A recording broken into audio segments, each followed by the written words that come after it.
चलिए बढ़ते हैं अगली खबर की ओर। जम्मू कश्मीर विधानसभा चुनाव को लेकर बीजेपी की लिस्ट जारी। बीजेपी ने दूसरी लिस्ट में एक उम्मीदवार के नाम का किया ऐलान। अब तक 16 उम्मीदवारों के नामों का हो चुका है ऐलान। बड़ी खबर आपको बता रहे हैं, बीजेपी ने दूसरी लिस्ट में एक उम्मीदवार के नाम का ऐलान किया है। जम्मू कश्मीर विधानसभा चुनाव को लेकर बीजेपी की लिस्ट जारी। बीजेपी ने दूसरी लिस्ट में एक उम्मीदवार के नाम का ऐलान किया है। अब तक 16 उम्मीदवारों के नामों का ऐलान हो चुका है।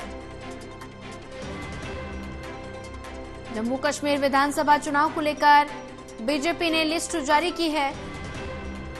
बीजेपी ने दूसरी लिस्ट में एक उम्मीदवार के नाम का ऐलान किया है।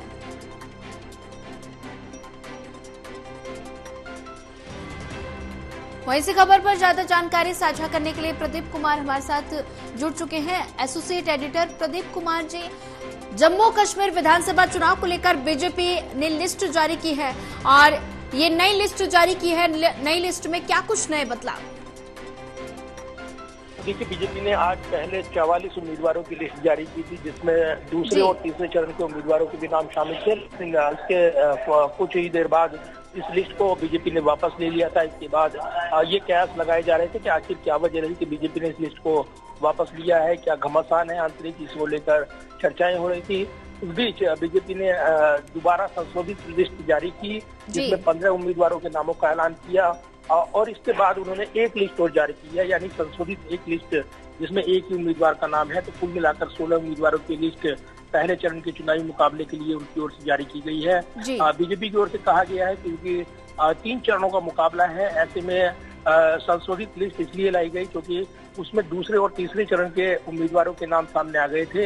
ऐसे में पहले चरण के उम्मीदवारों के नाम घोषित करने थे, तो त्रुटि बस ऐसा हुआ है, ऐसा लगता है, और इसीलिए वो वापस ली गई लिस्ट। और उसके बाद यहाँ पर पहले 15 और फिर एक उम्मीदवार के नाम का ऐलान बीजेपी ने किया है। कल केंद्रीय चुनाव समिति की बैठक हुई थी और इस बैठक में जम्मू कश्मीर में उम्मीदवारों के चयन को लेकर सहमति बनी थी। प्रधानमंत्री नरेंद्र मोदी इस बैठक में मौजूद रहे थे। तो माना जा रहा था कि करीब 50 उम्मीदवारों पर सहमति बन गई है और इनकी लिस्ट जारी कर दी जाएगी। लेकिन जैसे ही 44 उम्मीदवारों की पहले लिस्ट आई, उसके बाद इसको वापस ले लिया गया। उसके बाद राजनीतिक सवाल इस पर उठाए गए और उसके बाद पहले 15 और फिर एक उम्मीदवार का संशोधित नाम इसमें सामने आया है।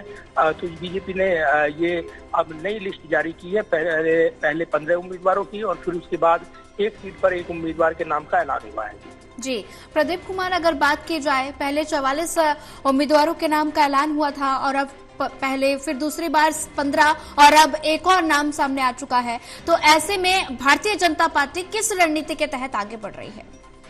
देखिए, जम्मू कश्मीर में धारा 370 हटने के बाद पहला चुनाव मुकाबला ये रहेगा और काफी उम्मीद कर रही है। जम्मू रीजन में खासतौर से बीजेपी को काफी उम्मीदें हैं कि उस क्षेत्र में उसके लिए काफी बड़ा जन समर्थन वो जुटाने में कामयाब रहेंगे। तो ऐसे में दूसरी तरफ अगर देखें तो पीडीपी ने भी घोषणा की है, अपने मैनिफेस्टो को लेकर कई बड़े वादे किए हैं। दूसरी तरफ जो पार्टी है जो स्थानीय कश्मीर घाटी से चुनाव लड़ती रही है, फारूक अब्दुल्ला की पार्टी है, इसके अलावा जिस तरीके से अन्य छोटे दल हैं वो भी अपनी रणनीति पर नजरें लगाए हुए हैं। इसके अलावा पूर्व मुख्यमंत्री जो कि कांग्रेस से अलग होकर अपनी पार्टी बना चुके हैं, उन्होंने 13 उम्मीदवारों के नाम का ऐलान किया है। गुलाम नबी आजाद ने 7 उम्मीदवारों के नाम का आम आदमी पार्टी ने ऐलान किया है। लेकिन ये प्रतीकात्मक माना जा रहा है, मुख्य मुकाबले में कई अलग अलग समीकरण यहाँ पर काम करेंगे। तो फिलहाल देखना होगा कि इस लिस्ट में जबकि गठजोड़ को लेकर आज कांग्रेस के नेता श्रीनगर में और वो नेशनल कॉन्फ्रेंस के साथ कांग्रेस का गठजोड़ जो है उसको अंतिम रूप देंगे और इसी के बाद औपचारिक ऐलान उम्मीदवारों का कभी भी किया जा सकता है नेशनल कॉन्फ्रेंस और कांग्रेस की ओर से पहले चरण के मुकाबले के लिए।